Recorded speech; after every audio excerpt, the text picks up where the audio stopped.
Okay, so what I'm doing now is I'm trying to set up my AFR gauge. All I really need for it to run is, I don't know if you can see it there, switch power or switched ignition like 12 volts and then ground. All these other wires I don't need. These are for when you're wiring it up to a corresponding connector that can go to an AEM ECU or an ECU that can read this gauge. But all you really need for it to work and display a number is power and a ground.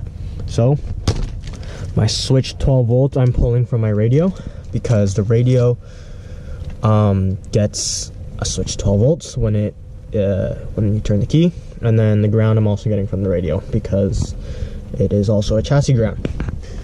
I've tested this, and the way you can test this is what I did was I found where the switch 12 volts and the ground goes into the corresponding connector here, so it'd be here and here, and then I guess I'll show you guys. Stick that in there.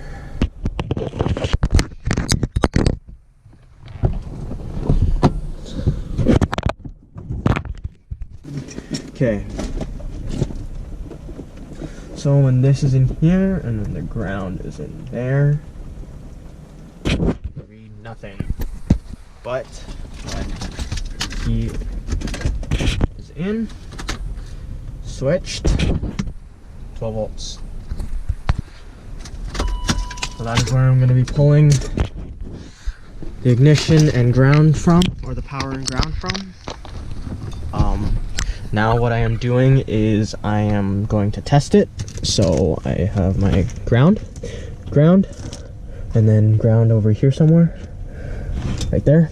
I'm gonna splice them together with this connector and these clamps or crimps, toss some heat shrink on there, and then turn on the car and see if this gauge will work.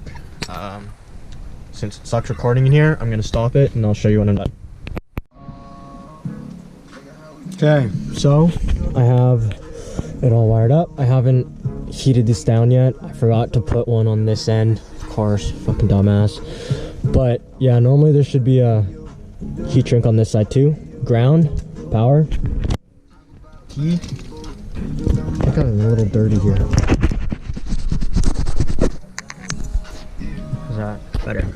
But yeah, ground, power, key in, ignition, boom. Of course, it's not reading anything because the sensor isn't plugged in. Sensor's right here. And then when I turn it off, this turns off. Beauty. Now I just gotta find a place to put it. Okay, so there's our gauge.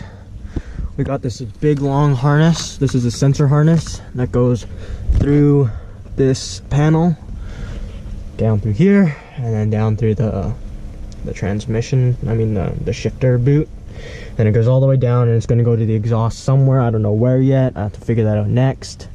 But this is in place. This is what used to go in that spot. I'm honestly just gonna, this is just like the lights for the dash. So I'm just gonna keep this on max and then just tuck it away in here because I don't really see why I would have to change this ever. So as long as it's on max, and whenever I turn this on, it should go on. See, I don't know why I'd ever need to dim it. So I'm just gonna keep it on max. Yeah, progress, we're getting there. Gotta then take off the exhaust, weld the bung in, then I'll have an AFR gauge, which is nice. Hopefully it won't blow anything up, but yeah. Alright, welcome back to another day. I think last we ended off with was I found a spot for sensor. I guess I'll grab it now. Show you guys one more time.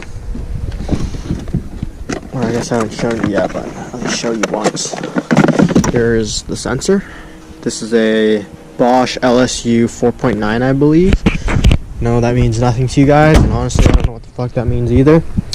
But here's the bung on the end of here. I just stuck it on the end just so I can, figure out where it goes and kind of like how it would be angled on the exhaust and if it's going to be hitting anything. There's only really two places I found I can put this thing. It's a little dark. Give me one sec. There we go.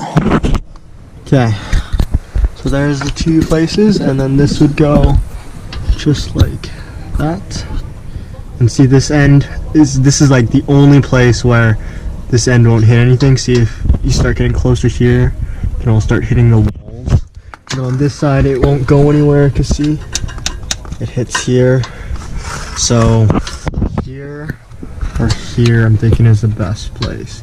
And it can't obviously be like this, because then the car is already super low, so it's just gonna crush. It has to be angled up, so it doesn't hit the ground if I like go over anything bumpy. And it also can't be too high, because it doesn't want to be touching the drive line. So it's a little bit of a funny place. So that's why I'm thinking these two spots. But yeah. So I gotta weld that in, and then we're done with this. Here's the harness that'll connect to, and I don't know if I should put it underneath here. And this is just a cage for the fuel filter, and there's a couple other things, and I think the other like actuator sensors that runs the engine just goes underneath here too. But yeah, so now what I'm gonna end up working on is getting the exhaust off first of all, so I can weld this thing, and because I need to take out the trans to do a clutch job. So I'm an idiot and forgot to replace the flywheel bolts the first time, but this is what you get. And then next is the driveline, so I'm gonna disconnect it from here and here, and then also down at the diff way back there. I'll show you when I get down there. And then I'm gonna remove the trans mount brace, get a jack underneath the transmission, and then I'm probably gonna get that blue box over there underneath there so it doesn't fall on my face. And then place the flywheel bolts, get that clutch in, and then put everything back, I believe. Yeah, so I'm gonna get started doing that. I'll try and take you along with me as I go.